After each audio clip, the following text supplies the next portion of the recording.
I'm a professor of urology at George Makgatho Academic Hospital in Pretoria, South Africa. And I mean, when I was training I finished in 1996, I literally had 2 hours of discussion about sexual health amongst men. Because before the advent of essentially Viagra, we used to consider erectile dysfunction and men's sexual health as unimportant, really. It's mainly in the mind, we were saying. But the reality is that we now know that 80% of erectile dysfunction and a lot of the other sexual dysfunctions that men have are organic. We know that there's underlying diabetes, hypertension, hypercholesterolemia. We know that erectile dysfunction particularly is a cardiovascular disease. It actually, I'd like to put it simply for my patients that if you look at the internal carotid, the coronary, and the penile artery, you'll find that the internal carotid is a little bit bigger than the coronary, which is a little bit bigger than the penile artery. And if we know that, for example, diabetes, hypertension, hypercholesterolemia, it's not about sugar, it's not about cholesterol, it's about damage to the endothelium, the inside coating of the blood vessel, the endothelium, causing atheromas. So if you have red blood cells flowing into the brain, that blood vessel's a bit big, it might have a bit of an atheroma, might be a problem.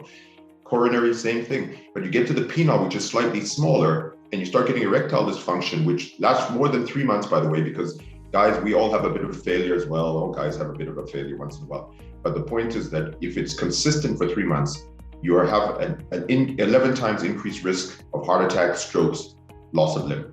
So sexual health is extremely important for general health. And I think we have to remember that we also have to be open-hearted to our discussions, because we know from data that about 80-90% of patients are open to discussion about sexuality. But the same number of physicians don't want to discuss it because they don't think it's important or they don't feel comfortable. And I know a lot of people won't feel comfortable about it, but at least if you do find a patient who comes in and they have some form of sexual dysfunction, which I would encourage you to ask, and you don't feel comfortable discussing it, at least refer it on to somebody else, because you're going to be preventing that guy from dying from a heart attack, a stroke, or loss of limb. I think all techniques for circumcision are appropriate for if you're whether using stitching, whether using CO2, whatever. It's about making sure that you decrease the number of complications, and also about the timing, how long it takes to do the procedure, particularly for babies. If you're doing them babies, you don't want them on anesthetic for too long. And the real advantage of skin glue is really about the speed of doing the procedure, particularly in younger guys. Remember, when we're doing a circumcision, each technique is different. Some people use the guillotine, some people use the dorsal slit. All of them are appropriate. You can use stitches for the patients, but remember, every time you put a stitch in, if you've noticed, it causes a bit of bleeding around that area, and it can also make a little bit of a knot when the child is getting older. You can see it. It's a cosmetic thing. But what's really, from the data from my series of data, I've shown that when you're doing a patient with skin glue, we're literally doing the procedure within 3 to 3.5 minutes. And that's all inclusive, including the circumcision plus this glue. But when I was doing stitching, it was going up to about 10, 12 minutes to do the procedure.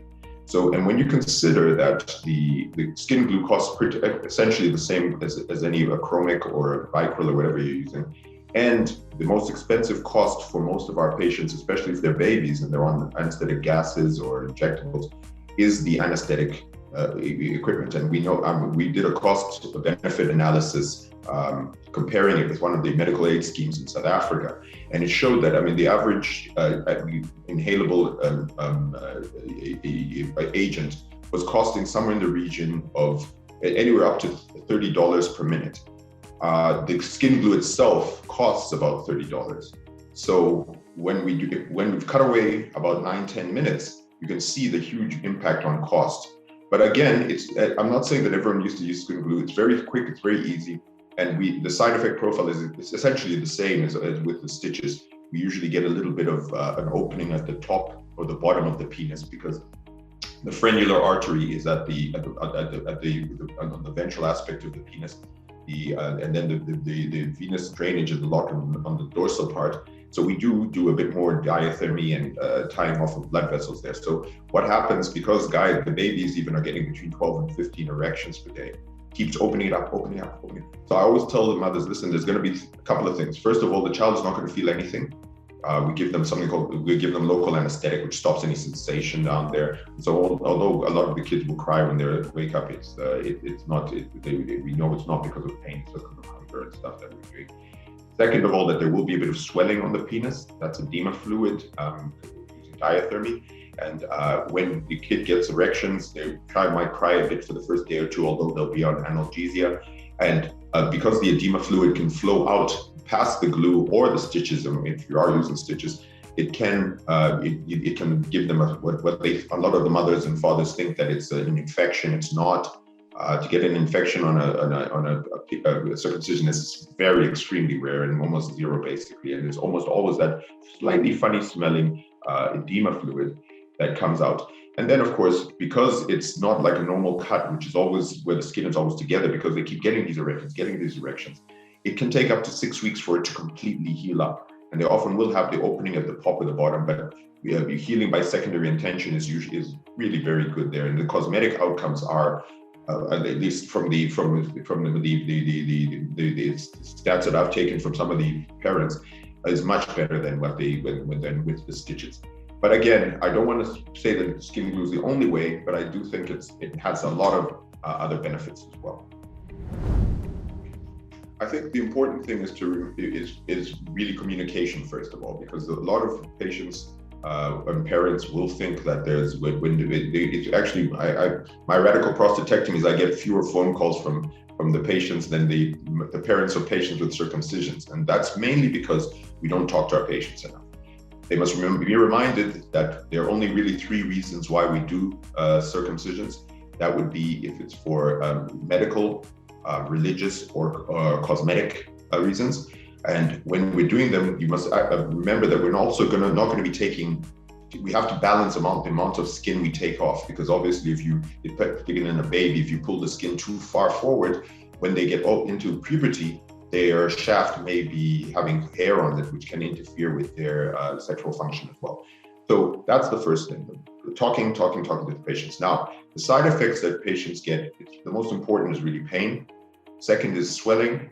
And then the third is infection. And the infection rates from most of the data, regardless of which method you're doing, a significant cellulitis only happens in less than 0.01%.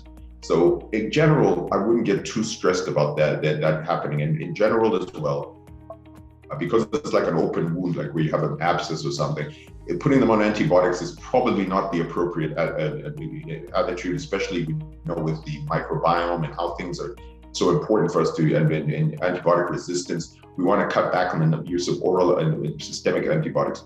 But there is a place for using topical antibiotics. I don't routinely give it to patients. I usually just let them go, tell them to come back after 6 weeks if there's an issue or if there's some other problem before that. But I would really not be too stressed. Even with CO2 laser, I haven't used it personally, but I've seen the data. It's like you were saying, Dr. Schwartzig, that it's a little bit more, but even then it's really very small. So I think the important thing is to remember normal cleansing. You don't have to use, you can even use saline. You don't have to use alcohol or anything else. With saline, before you do the thing, remember to pull the foreskin back, because the smegma underneath there, it's not an infection. A lot of parents think it's infection. It's obviously sloughing of the skin underneath there. But cleaning out the smegma before you do the procedure does have a benefit to decrease infection risk. And then after that, you usually tell them just to have a normal cleaning, which means don't put alcohol, don't put salt, don't put these sanitizers on. It only stings the patient and it actually kills the good bacteria down there. Soap and water is enough. Soap and water, the majority of the patients will do much better than if you actually are using more aggressive cleaning techniques.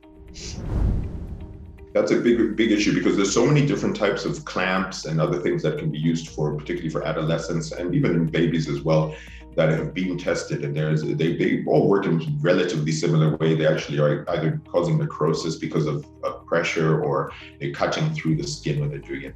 We actually did a meta-analysis for the South African Department of Health, and we found with Prof.